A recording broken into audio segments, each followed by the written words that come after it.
Recording in progress. Hey, welcome to the Amber May Show. I'm Amber May. It might be a little loud today in studio. My kids are home and they have their friends over. So just bear with me on that. If you're a parent, then you can totally understand what I'm getting at. So today we're going to debunk that you can believe everything the media is telling you.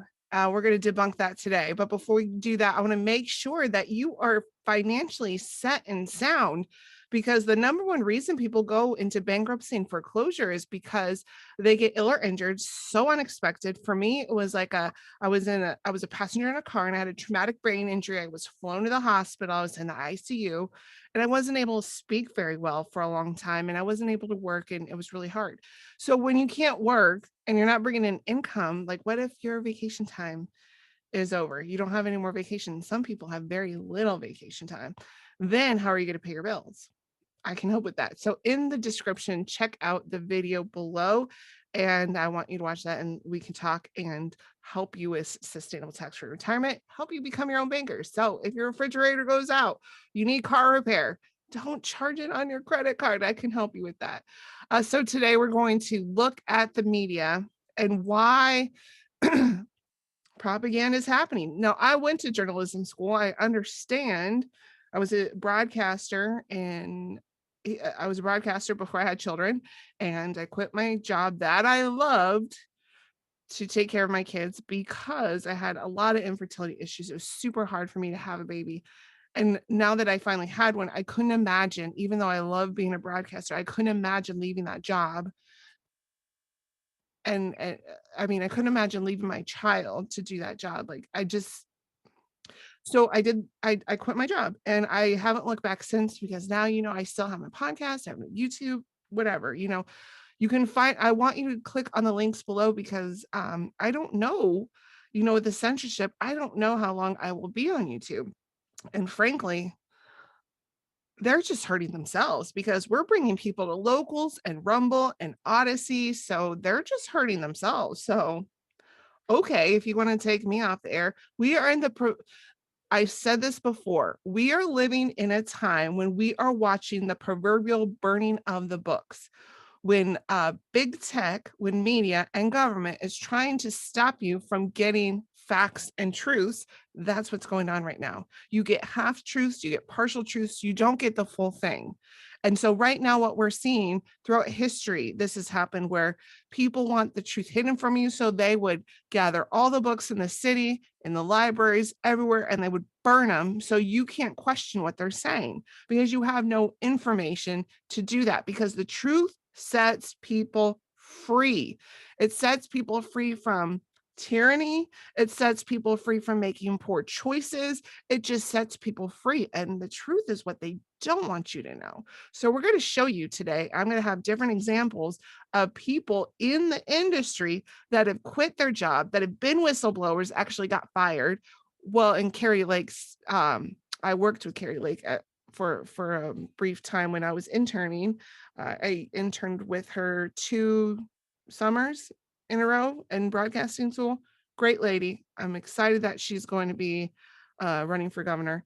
But she quit, but other people were whistleblowing and got fired. So let's listen to her story.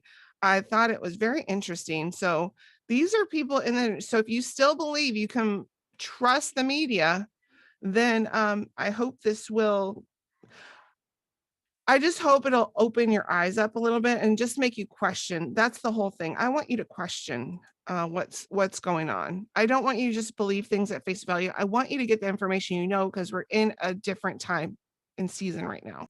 All right. So let's see what Carrie Lake's story was, because she had a great career. She was a wonderful news anchor. Let's see what she has to say. I had arrived when I made it to Phoenix, though. I was working with such a great group of professionals. These were people who were seasoned journalists. You had all age groups represented. When I started in news, it was really rare to be young in a big market like Phoenix or LA or Dallas. Now, a lot of kids are coming straight out of journalism school. They don't have a lot of life experience.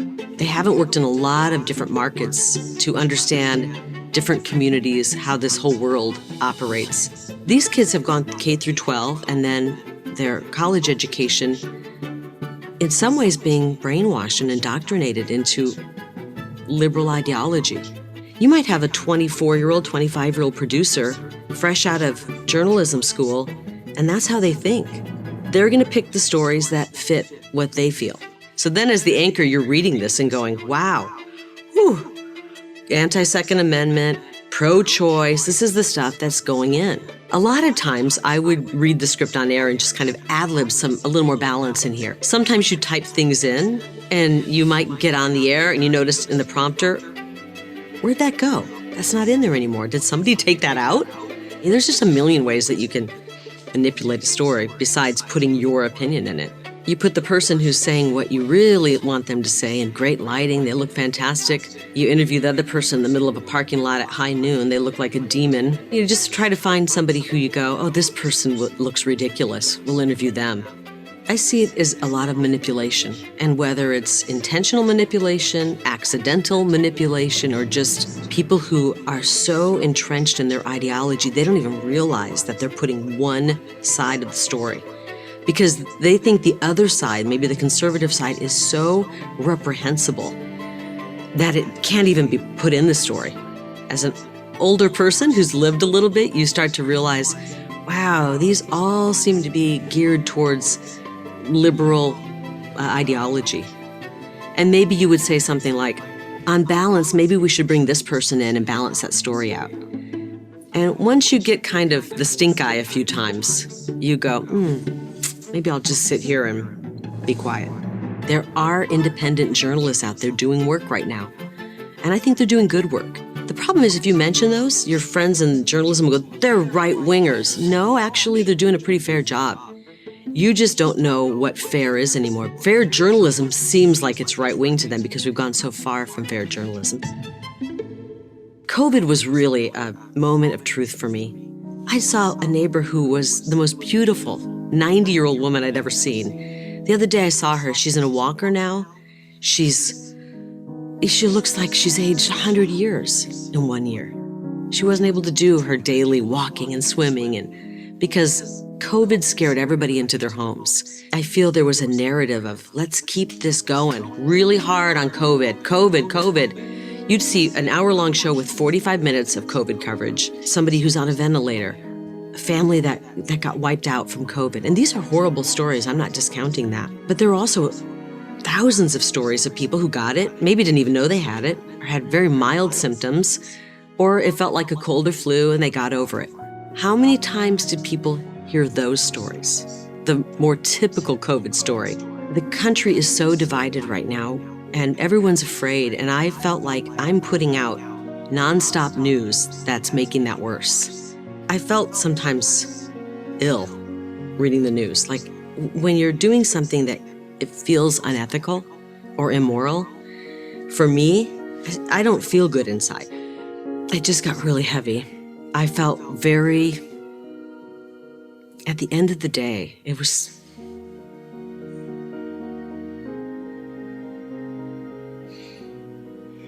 just didn't feel good about it.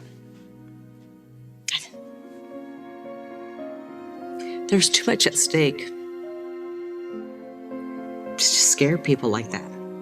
Every night, I just wanted to rip my microphone off and just run and run. And I sat down with my husband and I said, I can't do this anymore. I worked 30 years in broadcasting, and I want to say I had some amazing moments there. I worked with great people. I had a wonderful career, but things have changed so much in the media that it just was unrecognizable. I really value the truth and honesty, and I didn't feel that the media was interested in that anymore. I didn't expect the reaction I got when I quit at all. I put the video out when I resigned. I wanted to let the viewers know. I mean, I've been with the people of Arizona since 1994. If I'm making a personal sacrifice to walk away from my career, I want the viewers to know why. I feel that I owe them the honesty. I went to bed and I woke up the next day and my phone was, it was almost hot to touch. Whew. Holy, what the heck? What's going on? I mean, text messages galore. My inbox was full. It was all positive, all positive. Thank you for standing up We thought something's been going on. You kind of confirmed it. My relatives thought I was crazy when I was saying the news isn't always being honest with us. Thank you for confirming that. The one thing I heard the most in the comments and the emails coming my way was, I'm going to speak out now. You gave me the courage to talk to that person at work who's kind of been a real loudmouth, and I'm feeling nervous about sharing my opinion. I'm entitled to my own opinion. If you see somebody speaking out, you need to support them. If you see somebody getting canceled on Twitter, the cesspool called Twitter, step in and have the courage to say, hey, I support you. It makes a big difference if people start to see that. I do believe that a lot of the media wants us to be afraid and angry. You're a great consumer of news if you're sitting at home angry and afraid. You just keep watching it. The minute you kind of walk away from all of that, you start living your life a little more. Put the phone down, turn the TV off, and go out and live a little bit of life. That's where you're going to learn.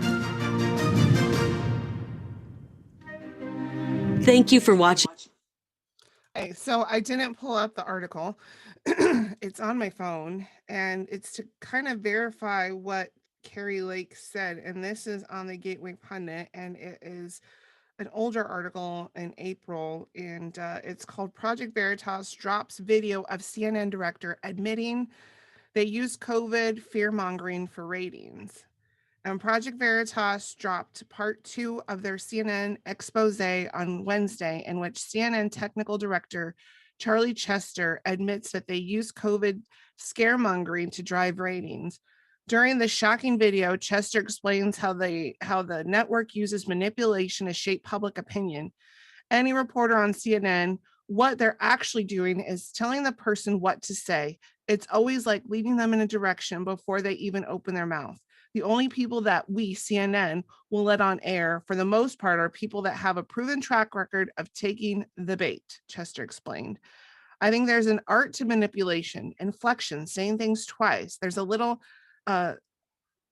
there's little ways to manipulate people. I mean, it's enough to change the world, you know? Chester also grimly described how they often want COVID death tolls to be higher to make our point better. COVID gangbusters with ratings, right? Which is why we constantly have the death toll on the side. Let's make it higher. No such thing as unbiased news. Like, why isn't it high enough, today? Like, it would make our point a little better if it was higher. And I like what I'm effing rallying for. That's a problem. And we're doing that. Chester also describes how CNN has used fear of the COVID-19 pandemic to keep viewers tuning in.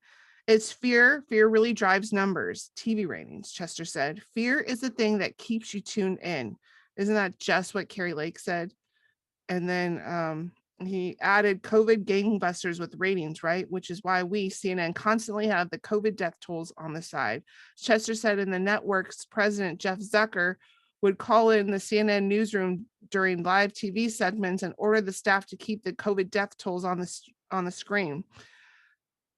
The special red phone rings and the producer picks it up. You hear murmurs, and every so often they put in on the speaker, and in the head, and it's the head of the network being like, there's nothing that you're doing right.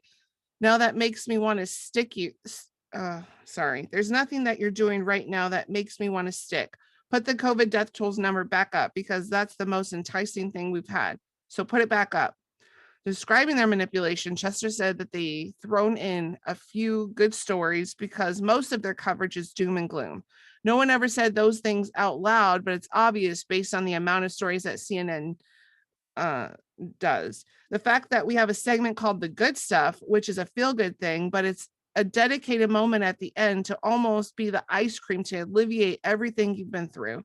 Something sweet to end it with, because everything else is doom and gloom, he said. That's horrible, but that's the truth of what's going on. Now, let me share with you another story, which you might find interesting. And this is also on the Gateway Pundit. I just kind of came across this. I thought that was interesting. No one is surprised. Judge declares Rachel Maddow's MSNBC show is not news. I hate YouTube. Whenever I decide not to do a thumbnail, they always pick like pictures like this to post up. They're just horrible. So no one's surprised that Rachel Maddow's show on MSNBC is not news, ruled by a judge in a recent court case.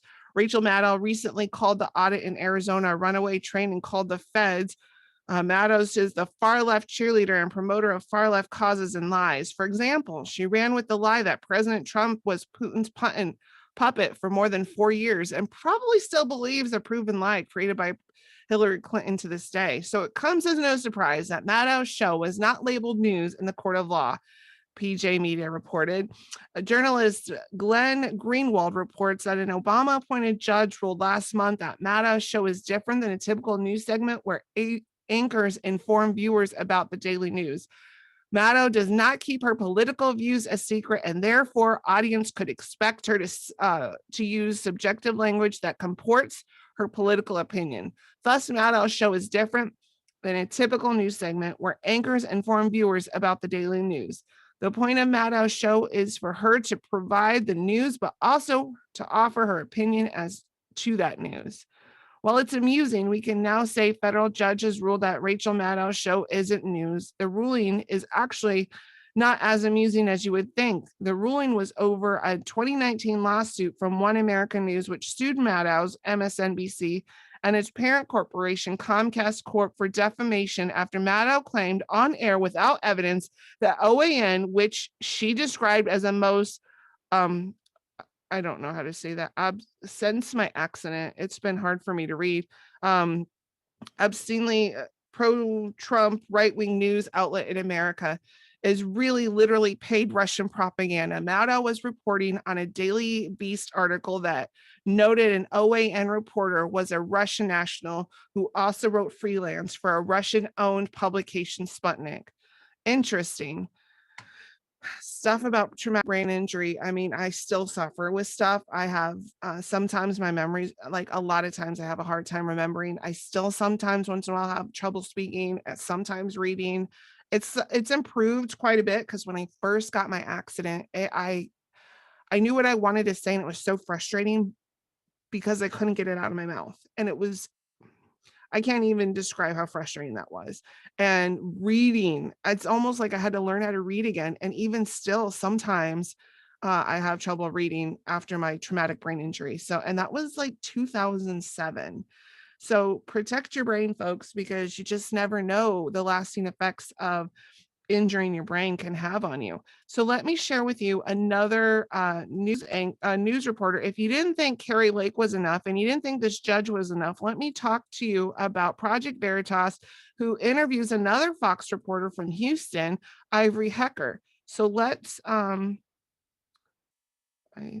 think I'm screen sharing. Okay. Came at my throat for standing up against censorship. In my opinion, you failed as a reporter. From the inside, yes, there's a narrative. Yes, it is unspoken, but if you accidentally step outside the narrative, if you don't sense what that narrative is and go with it, there will be grave consequences for you. It's not just about the viewers, it's about what our CEO reads. It's about what our GM reads. My question is very simple. Why are you doing this? It affects the viewers. That's why I'm doing this. The viewers are being deceived by a carefully crafted narrative in some stories. I have passed on Bitcoin stories. African-American audience of 5, it's probably not going to play.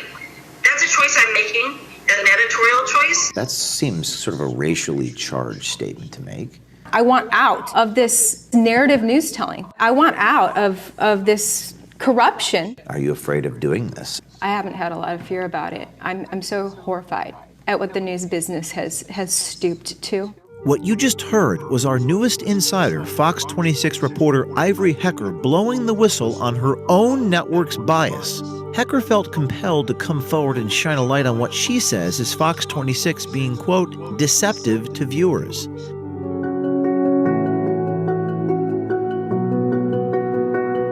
Fox came at my throat for standing up against censorship. Fox Corp is prioritizing corporate interests above the viewer's interests and therefore operating in a deceptive way.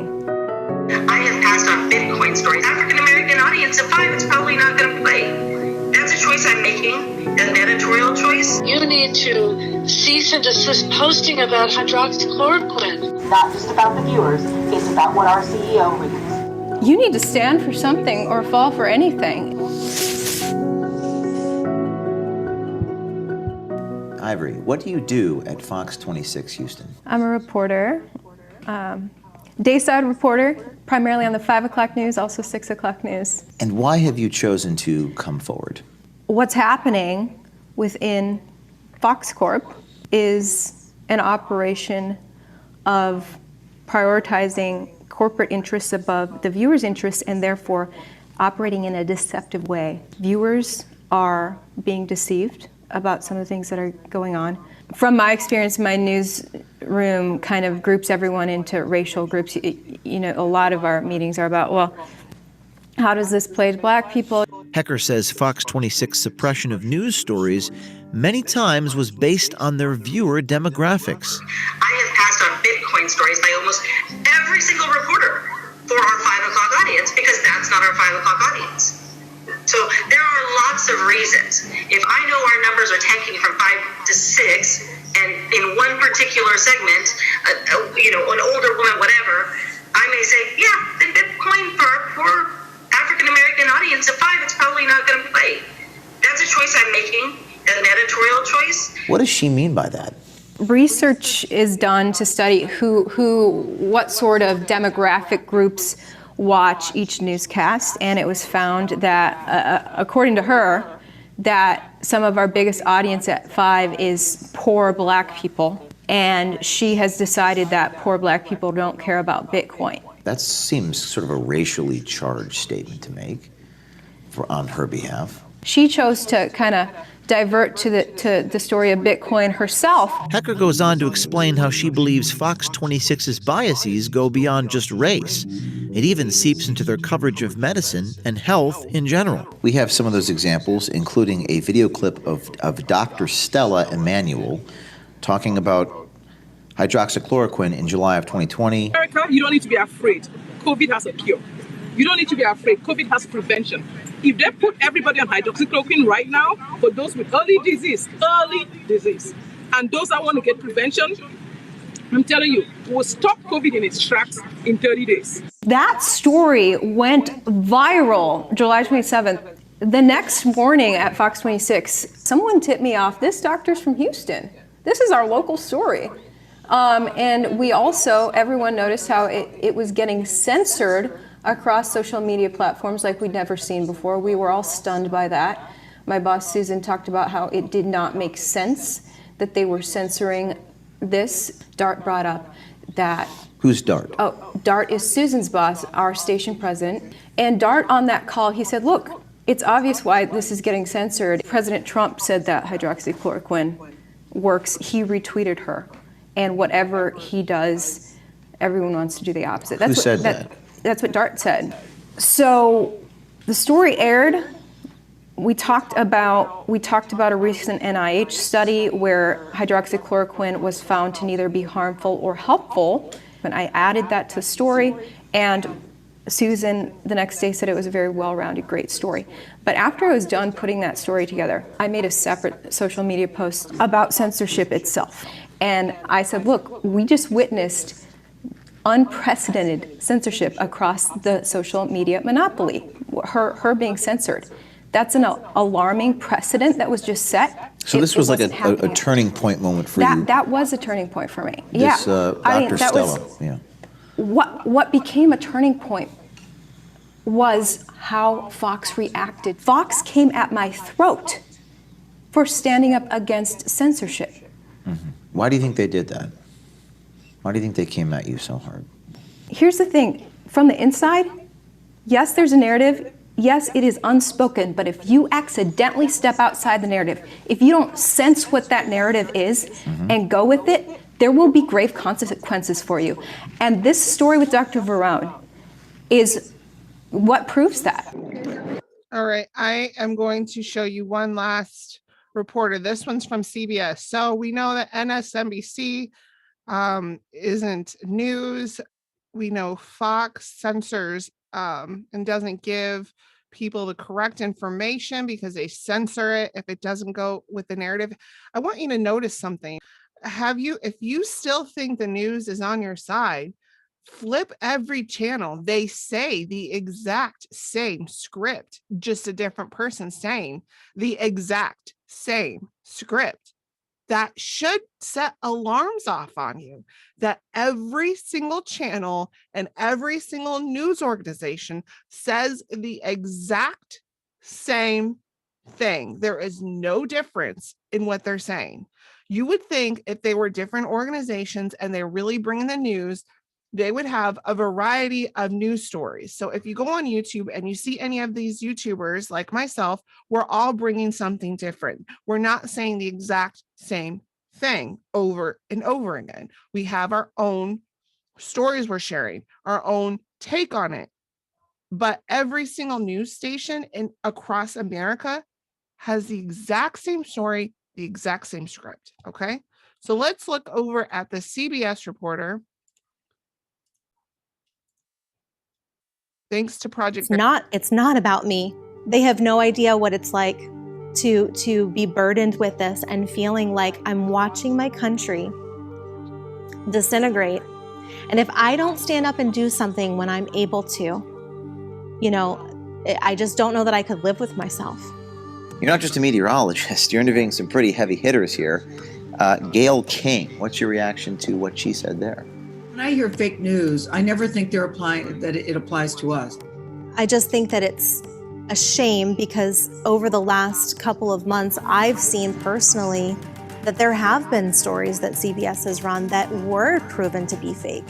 One of those stories that Project Veritas actually witnessed here. Cherry Health now admitting that staffers were in the line of cars presented to the CBS network. Well, we knew they were coming. We had no clue that we were going to have to do fake patients. We are supposed to be the people that bring light to corruption. So basically, they're going to use the power of all of Viacom CBS brands. Is this journalism? I don't think that this is journalism at all. I think that this is propaganda being pushed on people. Why would you do that? Basically, that's the most selfish thing I've ever seen. I was hoping there would be a change. No, because not gonna, the only change is going to be, on our weekend weather person. That's the only change. Your reaction to what he said? It's hard to hear that. You're a wife and a mother of 4. How do they feel about this? They are so supportive. I'm so blessed to have them. They support me 100%. We put our faith and hope and trust in God. That's what we do.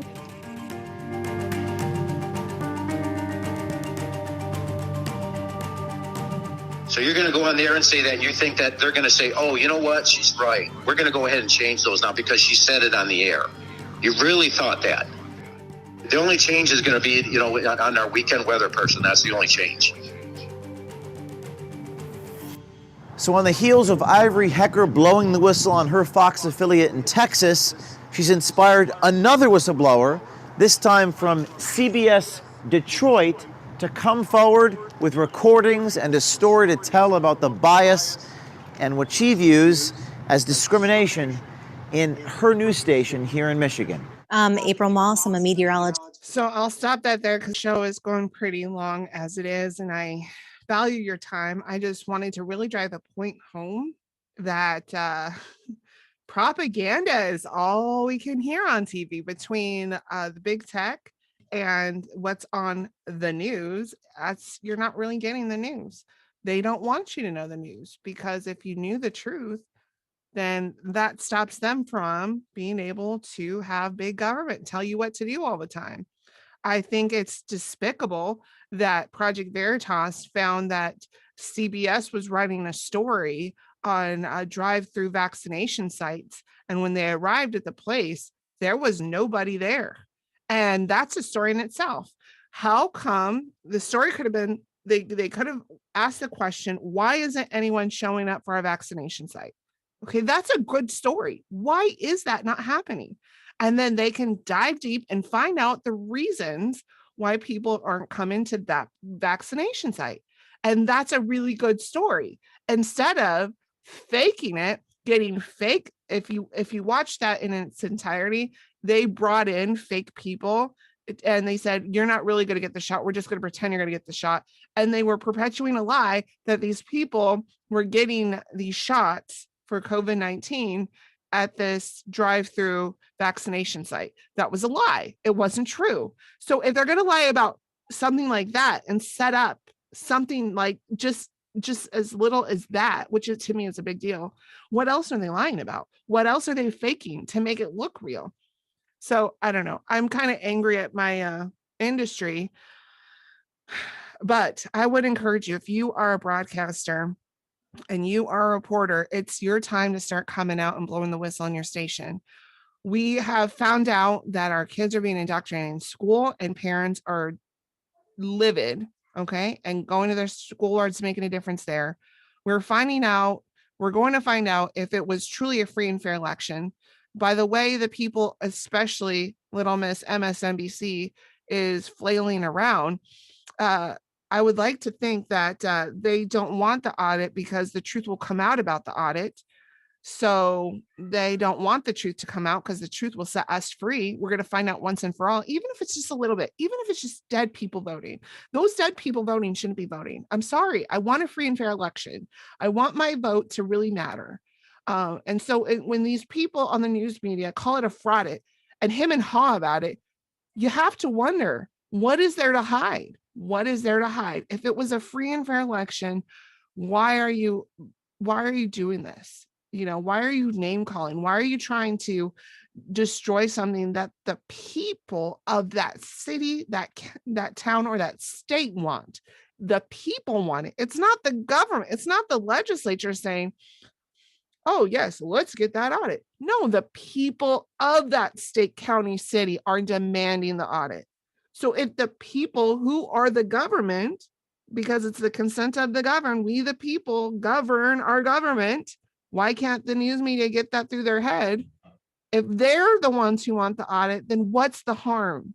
There's no harm. It's given to us under the Constitution. We are the government. We're telling those people what we want done, and they're doing it. And now we have some brave people coming across in the media who have uncovered, yeah, there's a narrative, and they're only giving you small pieces of the story, not the whole thing. Because if you had the whole thing, like if you knew hydroxychloroquine, which the president said worked really well, hey, I'd ask my doctor about hydroxychloroquine so I could get better. Maybe 6,000 people didn't have to die after taking the shot. They don't even want that VAERS report to be very obvious. So they're not even talking about the VAERS report on the news. They tell you, get the shot, get the shot, get the shot. You don't have informed consent when you don't know what's happening to people who took the shot. Now, thousands of people have been fined, thousands, but there have been 6,000 people, and it's rising every day, that have died after taking the shot.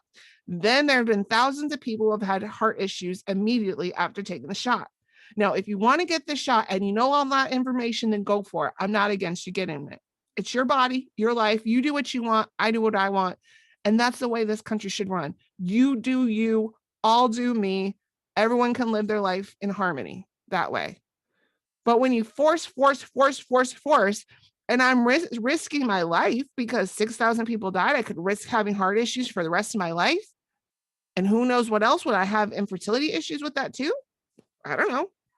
But you don't give me the informed consent to let me know that this is actually what's happening, then I just think that's evil and wrong. I don't know.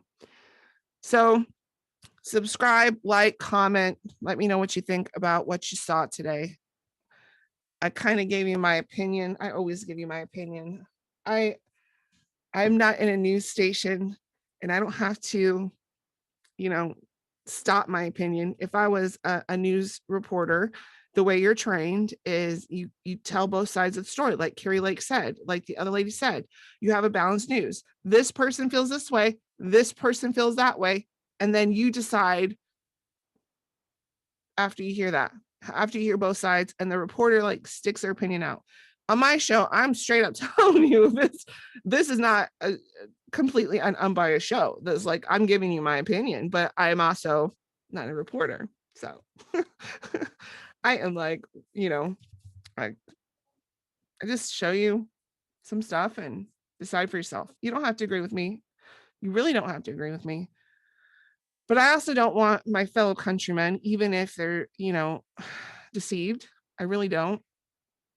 I don't like that there's a thing out there that wants us to be fighting amongst each other. I don't want that, because I just want you to live your best life.